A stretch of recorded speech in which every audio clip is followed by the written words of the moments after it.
Good afternoon, everybody. Welcome to Trader Minutes. Great to have you on board.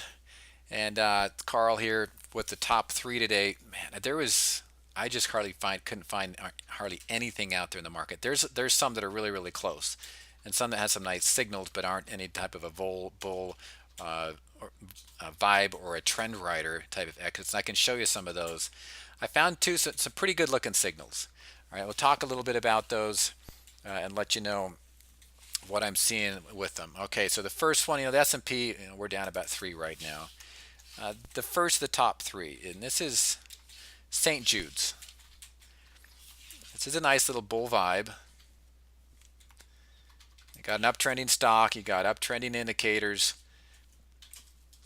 right? That MACD is also going up, and you got nice candlestick action here. So it breaks at the 66, gives a little bit of a gravestone doji there, a nice gravestone doji, a little bit of weakness. It still holds 66, and the day pushing up off of it. Now, a couple things of note here. Low volumes. In fact, that is so low it's off your screen. There, look at that volume. A lot of stocks are like this today. Really light volumes, comparatively speaking, to what we've seen here recently. Really strong volumes on the move up. Just really light volumes. It lessens the technicals a little bit here. It's a trend. It's a vibe entrance, so you don't always need them. But that's just something to note here. It's a nice push higher. It's likely to maybe move up towards the 69 area is where I'd put this on St. Jude's. Okay. And then the other one is SanDisk. No, wait, back to St. Jude's. They announced earnings January 22nd, so that's coming up next week. January 22nd is earnings on St. Jude's. And then SanDisk Corporation, another vibe bull signal with the averages rising. You've also got the indicators rising up here as well. MACD's rising.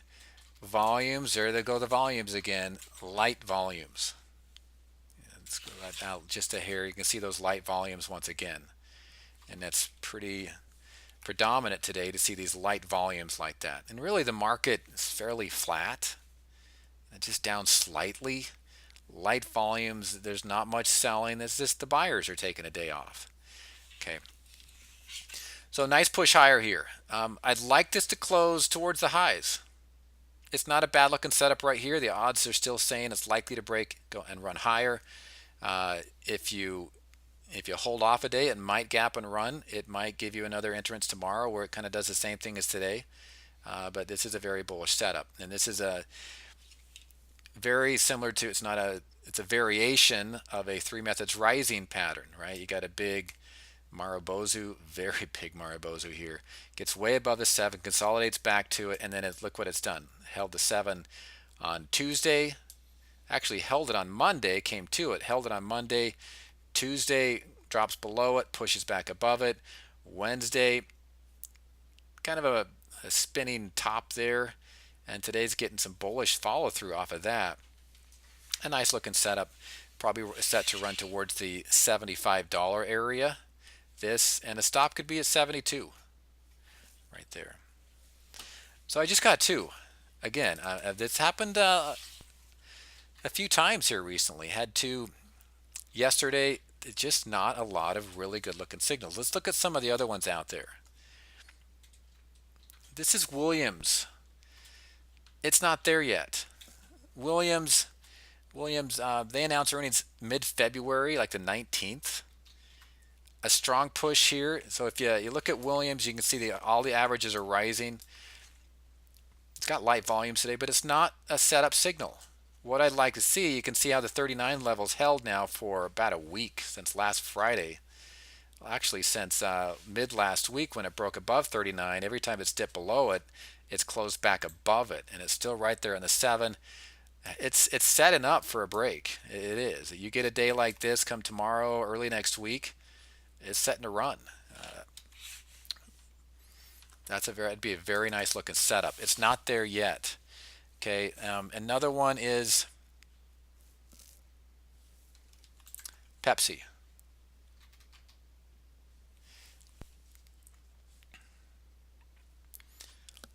Not there. Not a. This would not be a trend rider or a vibe entrance. Let me show you why. Look at the Bollinger Bands here. So there wouldn't be anything here in the Bollinger Bands. And notice how they're contracting. Earlier on today, it looked like it was up here above the 83 mark. It was a decent looking candlestick setup. See the contracting bands. The contracting bands, as stock prices hit them, tend to be levels of support slash resistance for stocks. Okay, so breakout here, it's not likely to run a whole lot higher. It gets above 83.5, consolidates a little bit, and the bands start to expand, then it's likely to run higher. Right? That's not a trend rider or any type of a vibe. Another stock I've been watching today is Kellogg's. Announced earnings mid-February, February 16th. Nice bottoming pattern here. If I zoom in on this, what do we got? Well, we got a downtrend followed by a double top. Sorry, a double bottom. Double bottom, the area you want this to break is right there. You want it to break the peak there between the two valleys, and you could say it's around 61.30, somewhere in that range. Okay, it's pushing up above that. It's not above that range. A lot of times on these double tops, on these double bottoms, is what they'll do is break it and then come back to retest that prior level of resistance to see if that holds as support. Now you get a push in it. Today's not any type of an entrance. This would not be a trend rider unless it jumps into that upper band. It's not a vibe because it's been in a downtrend here recently. The 50 is going to be coming down off of that. So what you want to look for here is a push in that upper Bollinger Band and break here above this 61. It might do that. What I'd really love to see, let it consolidate above 61 for 2-3 days and then push up into the upper Bollinger Band off the 7. That may or may not happen, but watch it pushing the upper Bollinger Band, then you got a nice little reversal pattern. And how far at the price, how far could it go from top to bottom here? It's about $1.50. So it could push it up into the 62.5 range, which really is not a bad little level of past resistance right through here. Not a huge level. There is some there around 62.5, and that's about right where it would take it, right up into that area on a break out of there. So that's another radar stock is Kellogg's. TLT. And if you get this one right, you can do well.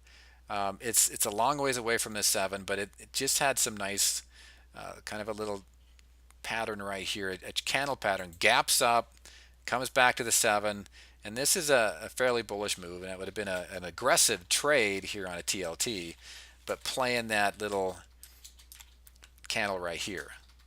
It's a bullish candle. They're not that accurate, but you can see how it gaps higher. So you could also look at this as an abandoned candle, abandoned baby candle pattern. But with like a TLT, the patterns just aren't going to mean a whole lot.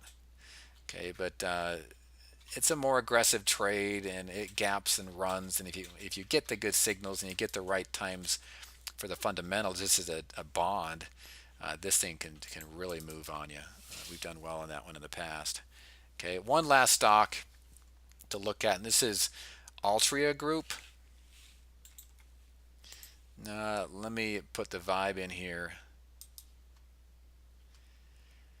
This is more of a vibe entrance. It's not a perfect one. The averages are drop. Sorry, the indicators are more downtrending than we'd like to see.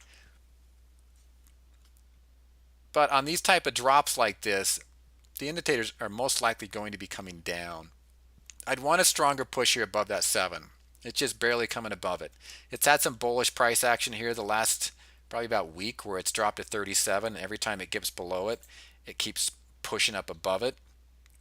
If this happens to gap down tomorrow, get below that 7, turn around and go positive towards the end of the day, that would be a better move in my opinion than right here. Get above the 50-day moving average as well as the 7-day moving average, bouncing up off of 37 once again. That would be a great move if you get that within the next day or two. A little bit better than right here. Okay, so that's my top two today, and believe me, it took a while to find those two. I've hundreds of stocks, and there just wasn't much setting up. And with if the flatness in the market, if the market does go flat the next week or two, based on getting more and more earnings, churning through the market machine to give it a little bit of direction, we might see a little bit more of this. But I'm not going to do three just to do three. I'm going to try to give you the best signals I can. Always watch them into the close, right? Watch them into the close. So, if it closes like this, the odds are saying higher for St. Jude's. SNDK, it's sold off slightly. A run up into the close would be what you're looking for here. This still is not bearish. It's still a positive signal, and this thing is more likely to run up than reverse at this point. Just puts a little bit more odds on your side. But I want to end the recording here, and I'll be right back on within a few minutes to wrap the day up. Thanks, everybody.